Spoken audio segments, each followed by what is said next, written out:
Hello students, तो कैसे हैं आप लोग। आइए हम लोग क्लास 9 की बायोलॉजी उत्तक के बारे में देख रहे थे। आज हमारा 4th लेक्चर है। अभी तक हम लोगों ने 3 लेक्चर देख चुका है, आज हमारा 4th लेक्चर है। तो हम लोग क्या पढ़ रहे थे, तो प्लांट टिश्यू के बारे में पढ़ रहे थे, पादप उत्तक के बारे में पढ़ रहे थे कि पादप उत्तक क्या होता है। अभी तक हम लोगों ने देख चुका है कि पादप उत्तक क्या होते हैं, पादप उत्तक के कितने प्रकार होते हैं। तो पादप उत्तक के क्या होते हैं, तो प्रमुख रूप से 2 प्रकार होते हैं, विविज्योतक और अस्थायी उत्तक। विविज्योतक का भी हम लोग प्रकार देख रहे थे, हम लोग अभी देख चुके थे उत्पत्ति के आधार पे कि कितने प्रकार के होते हैं। आज हम लोग देखेंगे कि स्थिति के आधार पे विविज्योतक उत्तक कितने प्रकार के होते हैं।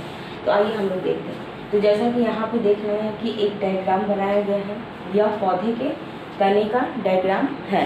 जैसा कि आप देख रहे हैं कि इसमें 3 भागों को दर्शाया गया है। मतलब क्या, तो स्थिति के आधार पर विविज्योतक उत्तक को कितने भागों में बांटा गया है, तो 3 भागों में बांटा गया है। पहला तो शीर्ष, जो सबसे ऊपर में पाया जाएगा शीर्षस्थ स्थान पे।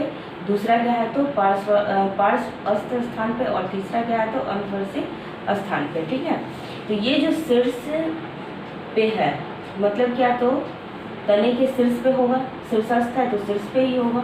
तो ये जो शीर्षस्थ विविज्योतक उत्तक होता है, यह केवल और केवल तने के ही शीर्ष पर नहीं पाया जाता है, यह जड़ों के भी शीर्ष पे पाया जाता है। जैसा कि हम लोग जानते हैं कि किसी भी पौधे को मुख्य रूप से 2 भागों में बांटा गया है।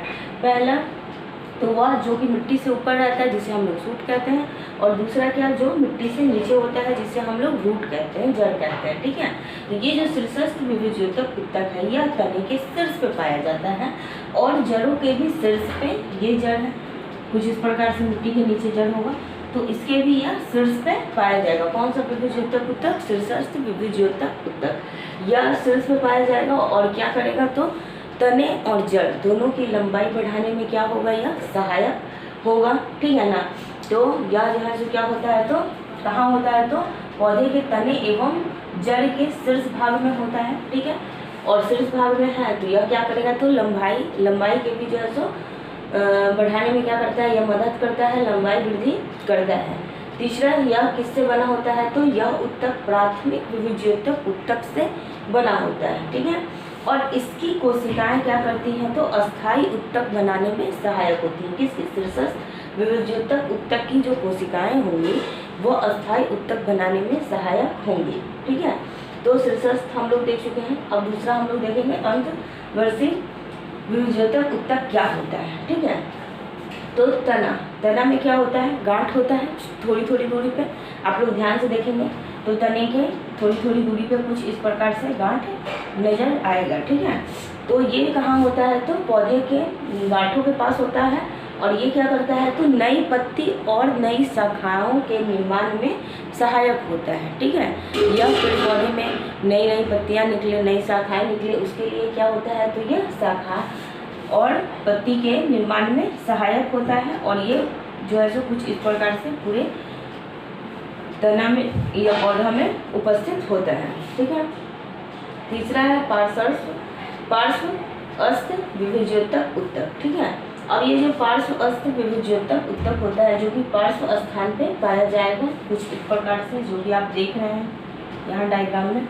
ये क्या होता है, तो तना और जड़ दोनों की मोटाई बढ़ाने में क्या होता है, यह सहायक होता है, उसके लिए यह उत्तरदायी होता है।